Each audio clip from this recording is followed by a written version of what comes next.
Just to get this out of the way. Nya nya, cat girl, nya nya. I've honestly been growing out of the whole cat girl thing, but honestly, I see how one can just be pulled back into it.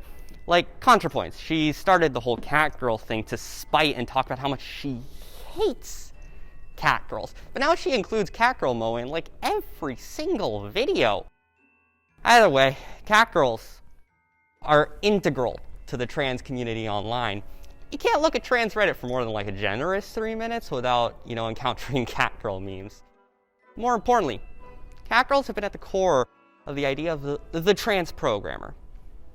There's an idea online that trans people, but more importantly trans feminine individuals, disproportionately go into STEM fields, specifically computer science. I talked about this for my first ever real video essay, but it was honestly poorly researched and edited, and I've grown as a creator since. So let's look at this topic again, not with speculation and not with unbacked hypotheses, but with facts and logic. In 2014, The Imitation Game was released. I watched this film in the nerdiest way possible.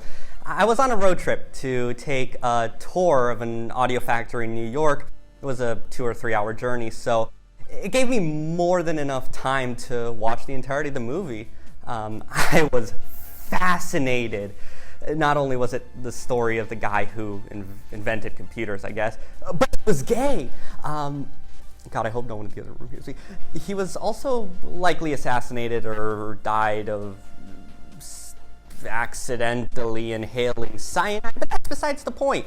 The Imitation Game sparked so much enthusiasm in me that when I visited the Chicago Museum of Science and Industry, my teenage white boy eyes were transfixed, not on the literal U-boat in front of me, but the little typewriter-looking machine that won World War II. I changed a bit. The story spotlights one man's journey against adversity to create a computer, triumphantly cracking the Nazi codes and using the power of science to beat Nazi Germany. And although women were spotlighted in cracking the Enigma codes, the role of women in the foundations of computer science and even in World War II is severely understated. So here's a bit of a history lesson. While the work Alan Turing was doing related to cryptography, a war still needed to be fought. During World War II, men served on the front lines of the American military. However, since men were also the majority of the US workforce, women replaced men's jobs. That's a historical fact. But after the war, men went back to work and women went back to domesticity. In this time, there was actually no such thing as computers as we think of, as machines. Computer was not a machine. It was a job title. These computers were vital in winning the war because World War II saw a lot of artillery warfare, and for artillery to be useful, it has to hit its target. But everything from the temperature to the air density that day could change the trajectory of an artillery shell. So if you're lobbing an artillery from a few feet away, a 1 degree angle doesn't really make much of a difference. But thanks to my high school level mathematics knowledge, from a kilometer away, a 1 degree angle means missing your shot by 18 meters or almost 60 feet. In modern warfare, we have complex computer algorithms that predict a shot's trajectory in a millisecond with pinpoint accuracy. However, back then, we needed to write out these complex algorithms by hand, all before making a shot. Something that is honestly a bit hard to do in a battlefield when you're hiding from bullet fire. So if all the men are on the battlefield, who's to do the work of doing these calculations? In the early 40s, there were a few factors that led women to disproportionately take these computing jobs compared to men. One, there was a large number of women with formal training in mathematics. Two, women were seen as lesser and could be paid less to do the same job.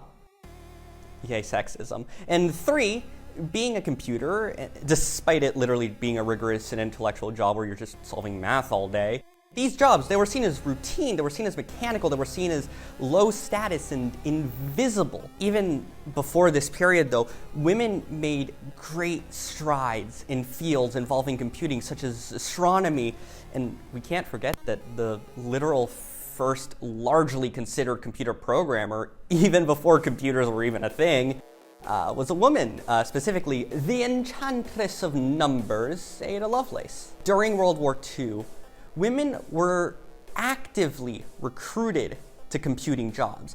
The US Department of Labor Bureau said, "The need for women engineers and scientists is growing both in industry and government. Women are being offered scientific and engineering jobs where formerly men were preferred. Now is the time to consider your job in science and engineering. There are no limitations on your opportunities. In looking at the war job opportunities in science and engineering, you will find that the slogan there, as elsewhere, is Women Wanted." This gave highly educated women the perfect opportunity to make incredible advancements in computing. One of the first computers, the ENIAC, was created for the purpose of calculating artillery range tables. It was engineered by John McClee, and a few women were tasked with creating electronic circuits for the ENIAC. Sadly, not much is known about these women, as men typically took credit for women's work. As the ENIAC was nearing its completion, 6 women were chosen to be some of the first programmers for the ENIAC. They were already doing it by hand, so it made sense. But unfortunately, this is where the story gets a bit sadder. When the men came home and brought sexism with them, women's place in computing started to waver. It was difficult for a woman to be acknowledged in really any scientific field, so often women chose intermediaries, such as their husbands, to publish for them. One example is in the 40s, where a lab hired women to track photogenic emissions. However, despite literal photographic evidence of women working on the project, all publications were made by the lab leader, who was ultimately a guy.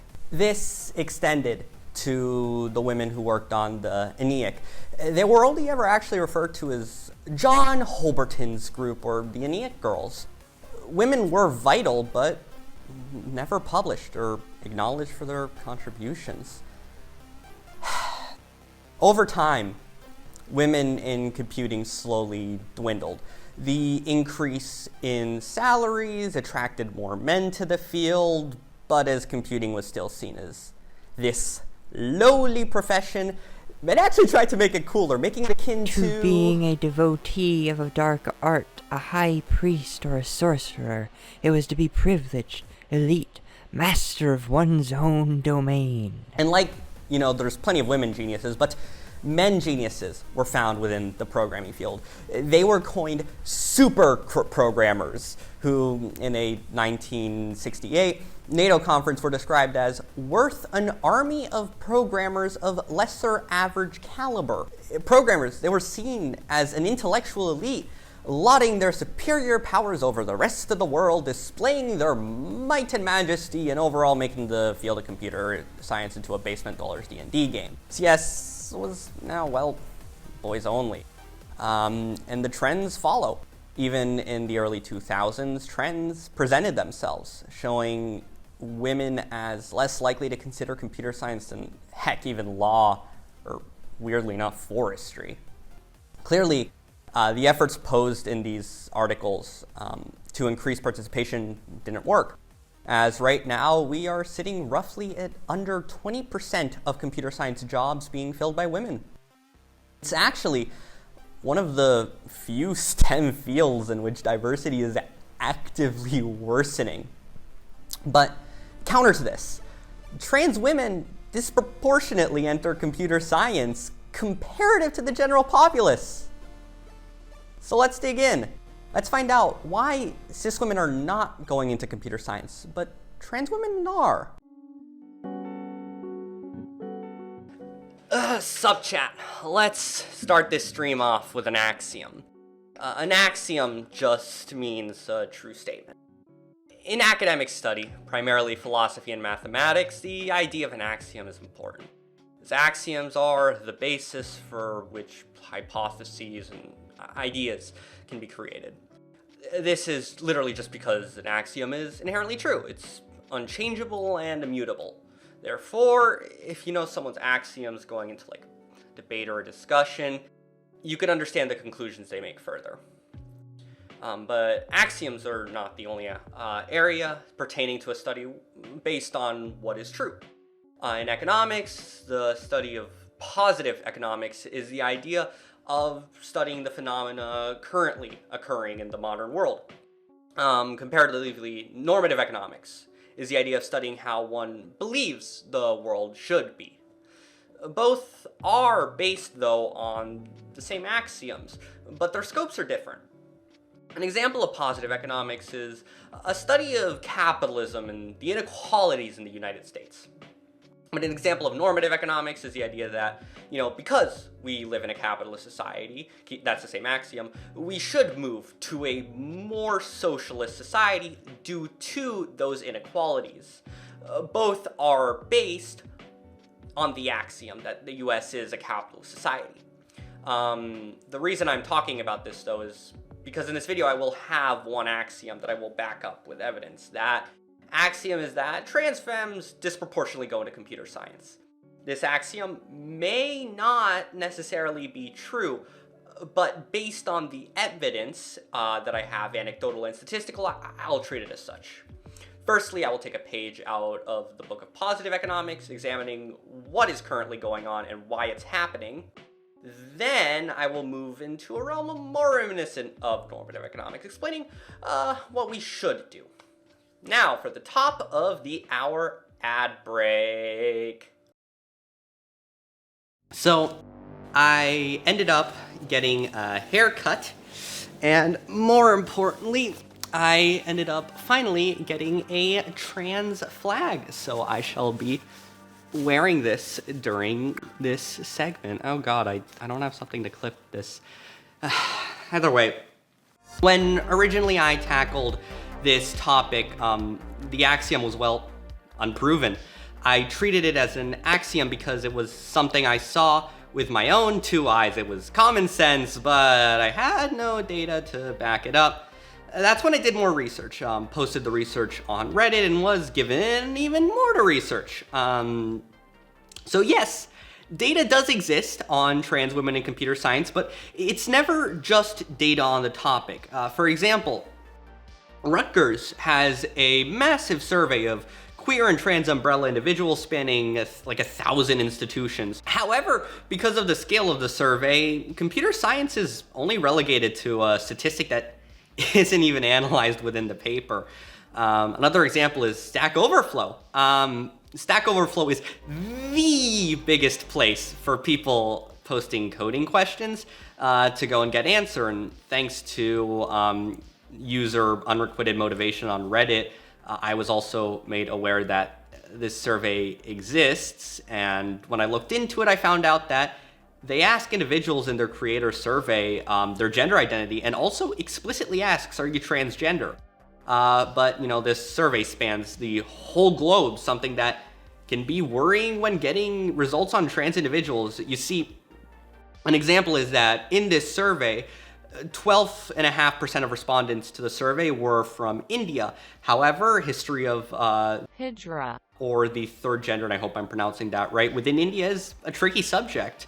Hijra Include eunuchs, intersex individuals, or trans people. So quite literally, you have an entire third gender for those that are other. Hijra Are officially recognized within the region and have even been recognized since the Kama Sutra. So some form of trans recognition for 1,000 years, something that we don't really have in the West as far as I know. But sadly, like all good things or bad things, the colonization of India caused the Hijra to be declared a enemy tribe. Yikes. I don't even want to go into the British cruelties done to South Asians that I vividly remember hearing about during 10th grade world history. Hijra. Still exist within South Asia, and they live primarily within all Hijra. communities, and besides the fact many Hijra. are sex workers, the resemblance within trans cultures in the United States and within the Indian subcontinent are vastly different. All this long aside is really just to say that, you know, considering 12.5% of the Sac Overflow population would have a largely different bias when answering the question of are you transgender than the 18% of the survey's respondents that are from the US or the 6.5% from Germany, I am going to narrow down all the results to just the United States. And I understand there are concerns when making research Western-centric, something I especially made clear considering I forgot to specify the centricities and biases of some of my own research. But for the purposes of gathering demographics, it's kind of important to have clear-ish definitions of what someone who is trans actually is. So for that, I'm considering anyone who self-identifies as some form of trans to be trans. So gender non-confirmation, all of those who are non-binary will fall under this trans umbrella. And the biggest issue, though, is I have found people don't really know they're trans unless they have a decent definition of the existence of trans people. That's the largest reason I'm making this survey Western-centric. Not all Western countries treat trans people well, but most Western countries have internet access, and most people who are trans, they'll know they're trans. As this axiom is going to be proven primarily off of two sets of data, I think it's best to go over each here. First, I'm going to start with the Rutgers data, even though I have, explained a little bit of what I will be doing with Stack Overflow. Like any good paper, the Rutgers survey is a very lengthy queer spectrum and trans spectrum student experiences in American higher education. The research is done by the Tyler Clementi Research Center at Rutgers, named after Tyler Clementi, a Rutgers student who ended his life after being outed in the subsequent cyberbullying in 2010. This sparked the institutions across the country to very confusedly ask the question, wait, gay people exist and are marginalized? But because of this, and like the Stack Overflow survey, the study itself primarily does not focus on these kinds of computer science demographics. It focuses on the experiences of queer and trans individuals in higher education across the country, like the title says. Because of that, major choices are only really relegated to minor statistics and only brought up when serving the article's main purpose. When there are major discrepancies between cis, het, and queer individuals, they are brought up, but these typically tend to be, well, major. Oh God, I just realized that's a pun. Major discrepancies. Either way, the largest positive discrepancies between cis and trans individuals are in the arts, humanities, and social sciences. This means that trans people disproportionately go into these fields. The largest negative discrepancies are business and health professions. This means trans people go into these fields less, which, if tackling overarching ideas of queerness and society,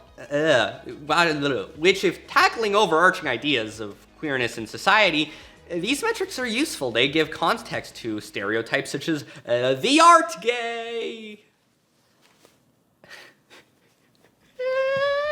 And although that would make for an interesting follow-up video, the reasons for why the art gay would, well, be the art gay is slightly different from the STEM gay. There are likely a large variety of cultural and sociological factors that lead to an art gay to being an art gay. So if you would like a follow-up video, please let me know in the comments so I don't have to spend another few months on a video people might not want. In regards, though, to the STEM gay, trans people go into STEM at a rate 15% less than cisgender individuals. Case closed, right? The axiom that trans individuals go into computer science disproportionately has been proven false. All this research and time and effort and dedication has gone to nothing. Well, not exactly. The fields in which trans people go into within STEM are different. So in a sense, trans people go into STEM less overall, but they specialize in STEM more. Someone in my previous video suggested that trans people disproportionately go into biology, because at least from anecdotal evidence, they said they've seen more trans people in biology, which is actually true. And although this study doesn't talk about computer science specifically, it does talk about biology. Cis students go into biology roughly 10% rate, while trans people study biology at closer to 15%. And my hypotheses for this are a little bit simpler than they would be for computer science, but it would still make a shorter, fun follow-up video in itself. But the hypothesis is simply as, ContraPoints would call herself, Hi boys, it's me again. Just your average girl. Look, I may be a 5'2", happy baby bouncy bio girl, I truly am inside. In response to that, it feels really good to be able to say, I'm not even attracted to women, I'm just a petite heterosexual bio girl, I'm biological woman. That's enough of this. You know, as a biological female, the likely possibility is just that trans people are more interested in how their bodies and minds work. Trans people are, well, experts. Ugh, my voice did a weird thing there. Trans people are experts on body modification with, everything from HRT to gender affirmation surgery. And although this study, it doesn't talk about computer science specifically, a lot can be inferred from their data. Rutgers' study combines the physical sciences, mathematics, and computer science into one statistic. But if you compare this to the general populace, you could, maybe see if a trend occurs. So to just that, the Rutgers study was published in 2018.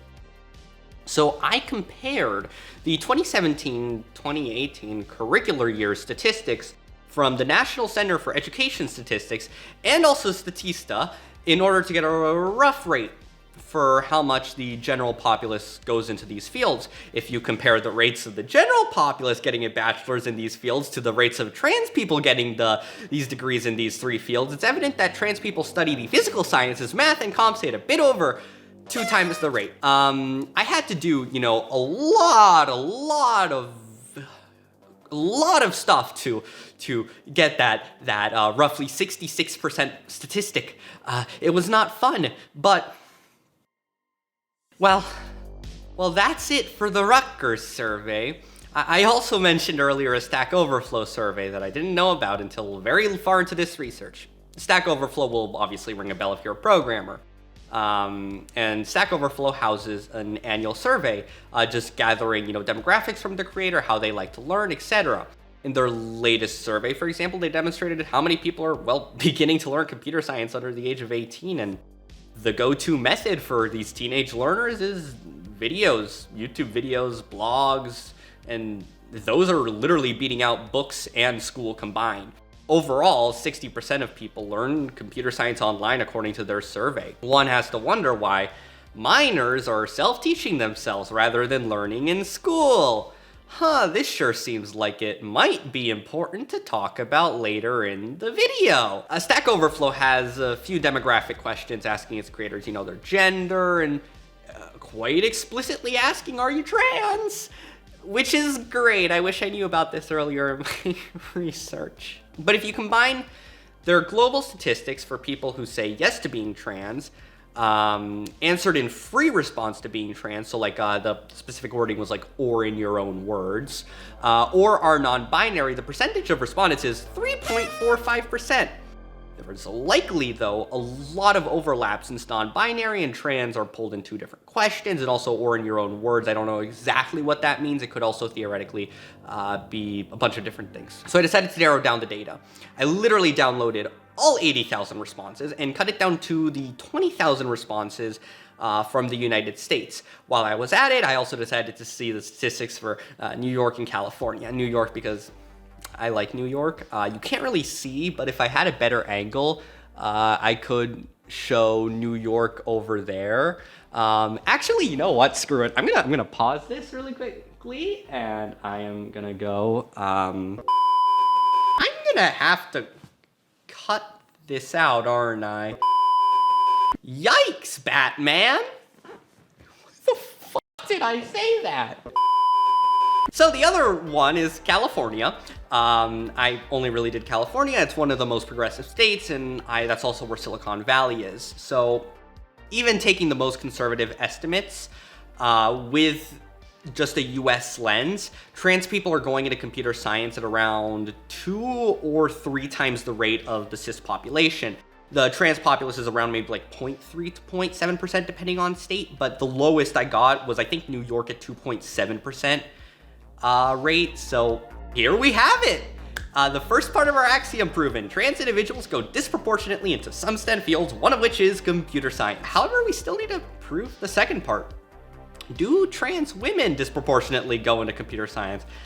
I just said trans women like Jordan Peterson. I've been recording for a while. Look, cut me a break. I'm kind of tired. But there's a subreddit online. It's called r/transprogrammer. If you're doing research on trans programmers, it seems like probably the best place to start, so that's where I originally started. But for this video, I sent out a survey to, and thank God, 138 people responded, so thank you all to who responded, but 90% of the respondents were assigned male at birth. Yeah, that kind of proves that trans women go at least a little bit more, so why?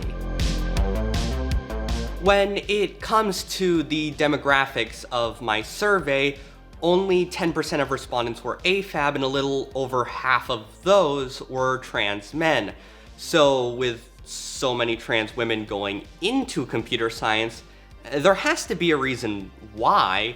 In some ways, the rate at which trans people go into CS is actually inverse to cis people. Therefore, while more cis men go into computer science, more trans women will go into computer science. And that's where the first hint really is.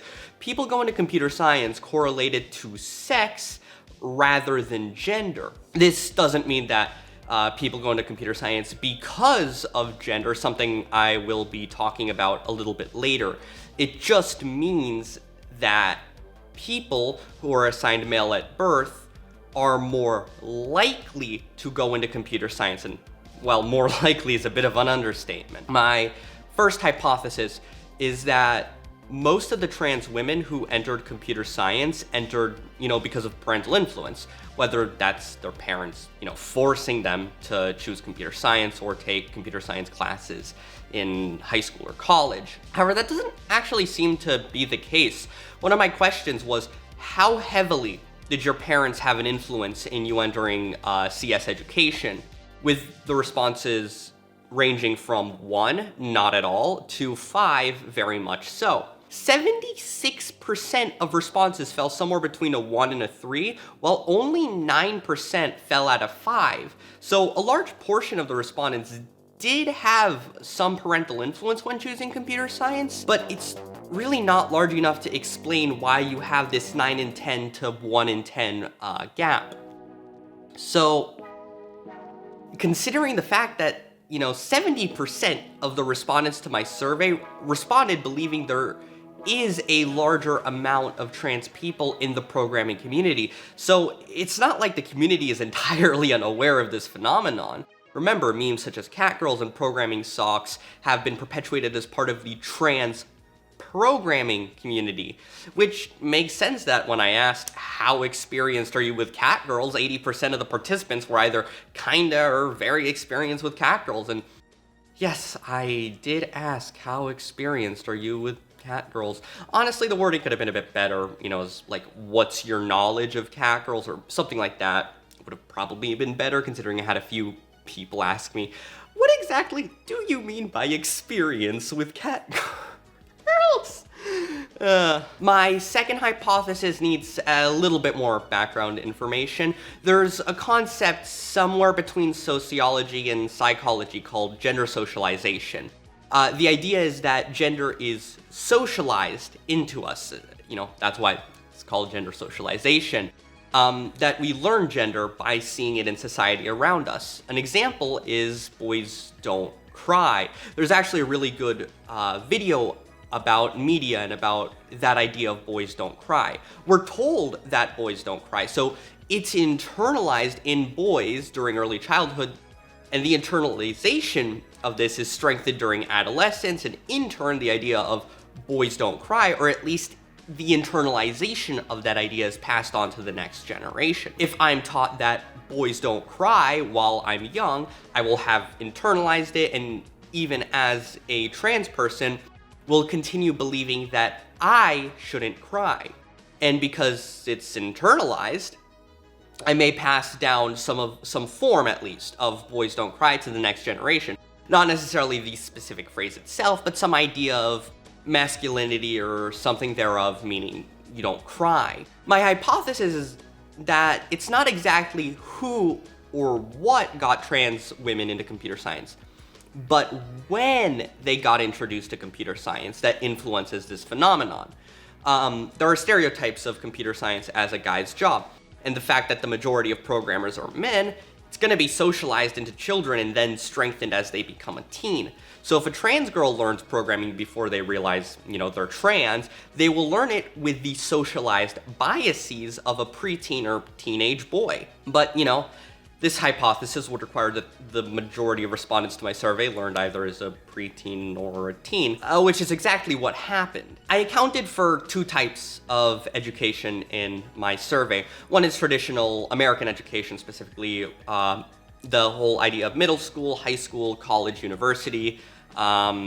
This is often called like a brick and mortar education, while the other is, self-teaching or boot camps to learn programming. And as pointed out by the Stack Overflow poll earlier, self-teaching is becoming very prevalent and is honestly a great way to learn computer science. I tended within this to combine statistics, so those who learned before 13 or are in middle school were clumped together because that's roughly the same age range, and those who learned in high school or between 13 and 17 were clumped together. But honestly, why include middle schoolers and preteens? They're kind of young to be learning computer science, right? Well, almost 60% of respondents who were self-taught learned before the age of 13, and if you combine that with those who learned in middle school, so that overall, between you were born to 13 demographic, roughly 40% of all respondents learned as a preteen, and another 39% by those same statistics as a teenager.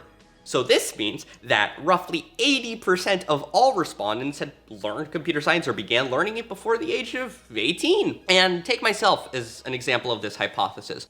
Although I wasn't explicitly aware of computer science being a masculine topic, it was introduced to me by a male math teacher, only ever expanded upon by a male teacher, and also only ever expanded upon by tutorials online that always had a male voice.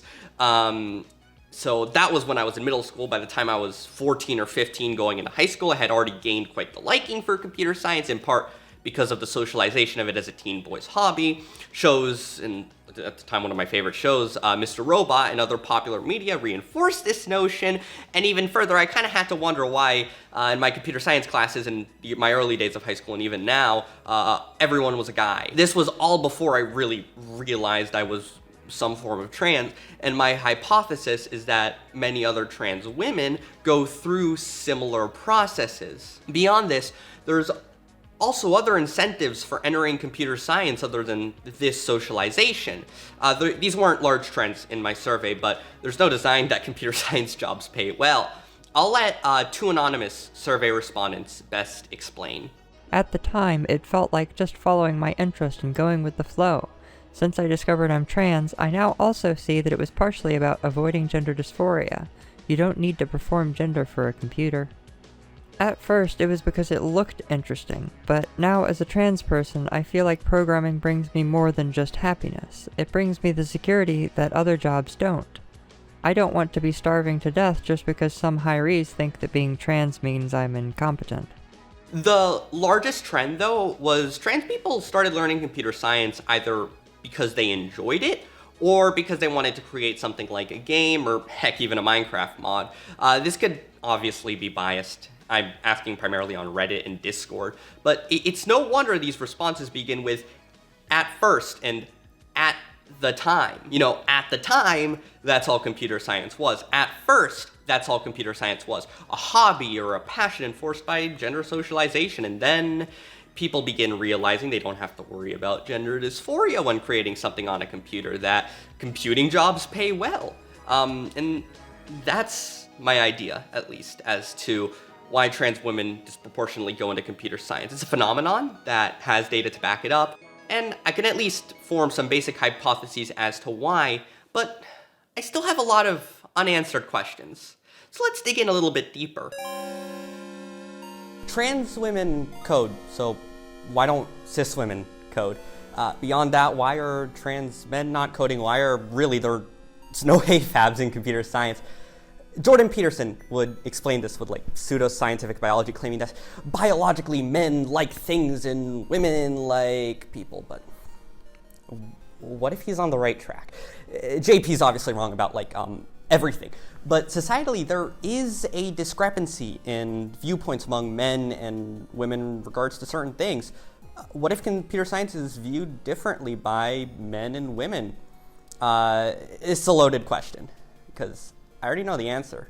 It's yes. Computer science is traditionally seen as a masculine topic, much like other STEM fields, such as engineering. Viewpoints, however, do not correlate to biological predisposition. Let's actually look at a case study of a Pacific Asian country. In Malaysia, roughly half of all computer science students in higher education are women. It's even been seen as a cyber-feminist utopia.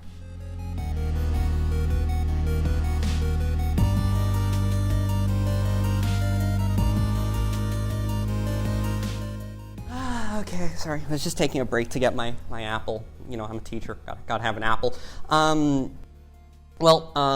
With Malaysia, that's because in surveys of Malaysian students, it showed that the perceptions we hold of computer science in the West, they're completely non-existent in Malaysia. Computer science is seen as masculine in the West, like engineering and other STEM jobs. People like Jordan Peterson would say, they're masculine jobs because men like to work with things, it's a man's job. Whew, why did I do that? Apple, why did I do that? Please, Apple, tell me. But yeah, the Malaysian populace just flat out doesn't see it that way. In fact, they view computer science as the opposite of masculine. I never thought of computer science as a masculine subject. Engineering is something that people see as masculine, or geology, but not computer science. I don't see what is masculine about computer science. While in Malaysia, working with power tools and looking at big rocks is still considered masculine, working with computers just isn't. If anything, computer science was considered more feminine because you didn't have to go outside. God, I'm always inside, aren't I? Like the women computers of World War II, though, Malaysian women are seen as suited to the task of computer science. There's a large majority with good math degrees. There's still progress that needs to be made, even in places that have been considered cyber-feminist utopias like Malaysia, but this case shows something important. The reason women don't code is entirely societal. In the West, not only is computer science seen as masculine, but also nerdy. When I say nerdy, I mean when a teen girl thinks of a computer scientist, they think of a neckbeard in a cubicle who plays WoW on the weekends. A computer programmer is seen actually as a hacker.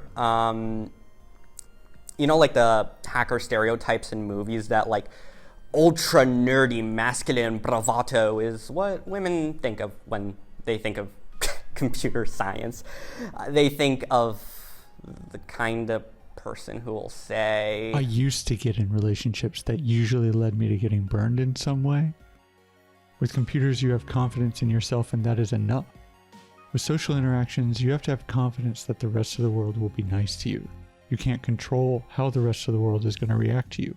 But with computers, you are in complete control. Yikes. Sherry Turkle, the author of this paper, introduces poor Anthony as having tried out having girlfriends. And honestly, the the more I think of it, I've been describing incels. The mental image of a programmer in a teen girl's brain is an incel. Took me a solid few minutes and a scene transition to realize that, but they're incels. And personally, I've never seen programmers this way, and that's probably just because I started learning young and I'm also, social. But I've met plenty of computer scientists who are socially awkward and they really don't know how to communicate. So I can't blame people for having that conception of programmers cloud their thoughts. Beyond that, our education system is poorly structured to teach computer science. The two main courses that exist in America are the two AP computer science courses, both by the same Board of Education, the College Board. And the first is AP Computer Science A, and the second is Computer Science Principles. And as I've covered in a previous video, AP Computer Science Principles is just simply designed to attract minorities, and Computer Science A is, well... The AP Computer course is a disaster. It teaches Java programming, which is very appealing to a lot of people, but not to others. It doesn't teach what you can do with computers. It's no wonder then that in the Stack Overflow poll, a whopping 60% of developers polled are self-taught, and that 40% of the respondents from my poll were self-taught. On top of that, as the generations move younger, people are just moving towards self-teaching, which is something I've experienced myself. I started learning computer science at an age where I just had no courses available. By the time I did have a course available to me, that was high school freshman year with the AP Computer Science A course, I'd already self-taught myself the majority of that curriculum. So, and even when I did get to parts that I didn't know, I typically went to, I think, the New Boston's Java tutorials. So the only thing computer science really offered me throughout my high school, time is the freedom to work on personal projects with the guidance of a teacher. And very few high schools go beyond this curriculum, and considering one of the two courses literally just doesn't teach you what the heck you can do with a computer, it's not good. If society places emphasis on computer science being a nerdy incel's job, and considering that computer science education only really begins in college or at best high school, it makes sense that it's not women who just don't code, but AFABs in general. If you're an AFAB who realizes you're trans at, say, like 15 years old, you've already been through 2 years of high school and been instilled with the ideas of CS being a nerd's job. This all goes back to the ideas of gender socialization. Cis females are socialized to think of computer science as nerdy. Trans men are socialized into not wanting to be an incel, which, is valid, and trans girls are taught during a time in which they're still teen boys with societal socialization of CS as masculine. So why should we care? The answer is twofold. One, it's an issue of societal equality. Women are discouraged from computer science because it's a man's job, or it's seen as a man's job, but then really the question is, why should women be discouraged because it's seen as a man's job? Computer science it's not biologically or inherently suited for men in really any capacity. So why would we be robbing half the populace from a life path just because of social perceptions? Two is it's more efficient. A diverse workforce, it allows for the harnessing of untapped potential, allows for different perspectives, and some studies show it can even be more productive. Then what should we do? All the research I've done and conducted is focused around education, and there's a reason why. Education is really the key to fixing these problems. When women do not study computing in college, they are unlikely to pursue it as a career. Consequently, the homogeneous classrooms in the computing departments at colleges and universities mirror the cubicles and offices of industry. It's a two-pronged approach, really. One involves expanding computer science education, and the other involves somehow fixing societal views on computer science. But actually, these two are interlinked. The socialization of computer science as masculine happens because education happens so late. And because education happens so late, the socialization of computer science has already occurred.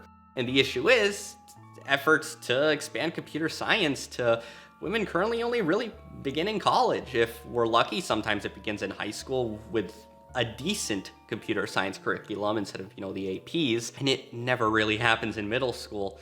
Personal opinion here, but we need to treat kids with a bit more respect and really start giving them opportunities to learn comp sci. I started picking up Scratch and Python in middle school. I never did anything massive, but I was never told computer science was this hard or logical nightmare, so I just kind of messed around and had fun. And this messing around laid the foundations for me to like computer science and continue it in high school.